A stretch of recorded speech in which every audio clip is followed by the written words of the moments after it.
Hello everyone, welcome back to my channel Urdu दर्सगाह। I hope आप लोग ठीक होंगे। मैं डॉक्टर गुलनाज फातिमा और आज की इस वीडियो में मैं एक्सप्लेन करूंगी मरसिए के अज्जाए तरकीबी कितने हैं। मरसिए के अज्जाए तरकीबी हैं 8, तो उन 8 को इस वीडियो में एक्सप्लेन करूंगी। तो आइए बिना देर के वीडियो शुरू करते हैं। मरसिए की तारीफ मैं बता चुकी हूँ, मैं डिस्क्रिप्शन बॉक्स में उसका लिंक दे दूंगी, आप देख लीजिएगा। तो हम देखते हैं मरसिए के अज्जाए तरकीबी कितने होते हैं। मरसिए के अज्जाए तरकीबी होते हैं 8। सबसे पहला है चेहरा। चेहरा इसे मरसिए की तमहीद भी कहते हैं।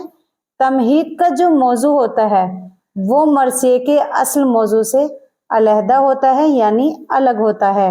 यानी जो मरसिए का इब्तिदाई हिस्सा होता है जिसके अंदर शायर अपनी शायरी की तारीफ या हम्द, नात, मनक़बत वगैरह के अशआर पेश करता है, तो उसको क्या कहते हैं? उसको कहते हैं चेहरा।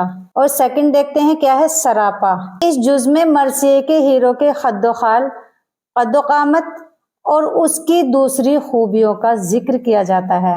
यानी जिसका मरसिया लिखा जा रहा है उसकी मुकम्मल तफसील। तो उसमें क्या आते हैं? खद्दोखाल, कद्दोकामत और उसके लिबास वगैरह का जिक्र इस हिस्से में किया जाता है। तीसरा जुज क्या है? रुखसत। मरसिए के इस हिस्से में हीरो को अहले खाना और अजीजों से मैदान जंग में जाने के लिए रुखसत चाहिए, उसका जिक्र इसमें किया जाता है। यानी इसमें रुखसत लेने का और अपने अजीजों से मुलाकात करने का जिक्र होता है। चौथा जुज कौन सा है? आमद। हीरो का मैदान जंग की तरफ शान और शौकत के साथ बढ़ने का जिक्र इस हिस्से में किया जाता है।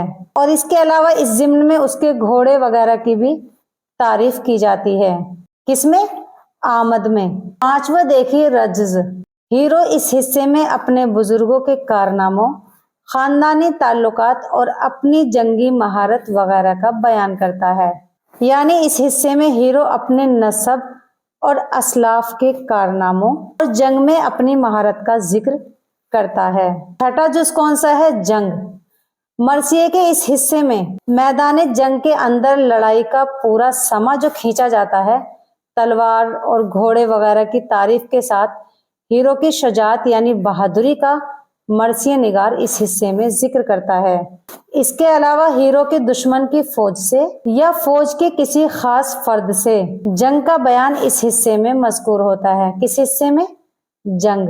मरसिए का 7वां जुज कौन सा है? शहादत। हजरत इमाम हुसैन रज़ियल्लाहु ताला अन्हु या उनके रुफ़क़ा की शहादत का जिक्र पुरअसर अंदाज में किया जाता है इस हिस्से में। यानी इस हिस्से में हजरत इमाम हुसैन रज़ियल्लाहु ताला अन्हु और उनके रुफ़क़ा की शहादत का जिक्र किया जाता है। यानी इस हिस्से में हीरो का दुश्मनों के हाथों जख्मी होकर जामे शहादत नोश फरमाने का जिक्र इस हिस्से में किया जाता है। आखिरी जुज कौन सा है? आखिरी जुज है बैन। शुहदाए करबला की शहादत पर गिरिया वजारी, शुहदाए करबला की शहादत पर मातम की मंजर कशी की जाती है इस हिस्से में। जिक्र शहादत और बैन की कामयाबी पर ही मरसिए की कामयाबी का इन्हसार है। मरसिए के ये दोनों अहम अज्जा हैं जिनके बयान पर मीर अनीस को उबूर हासिल था। मरसिए के ये दोनों अहम अज्जा हैं। यानी इस हिस्से में हीरो की शहादत पर और उसके अजीज व रिश्तेदार और खास तौर से औरतों के मातम करने का जिक्र इस हिस्से में किया जाता है। मैं उम्मीद करती हूँ मरसिए के अज्जाए तरकीबी 8 हैं और ये 8 अच्छे से समझ में आ गए होंगे।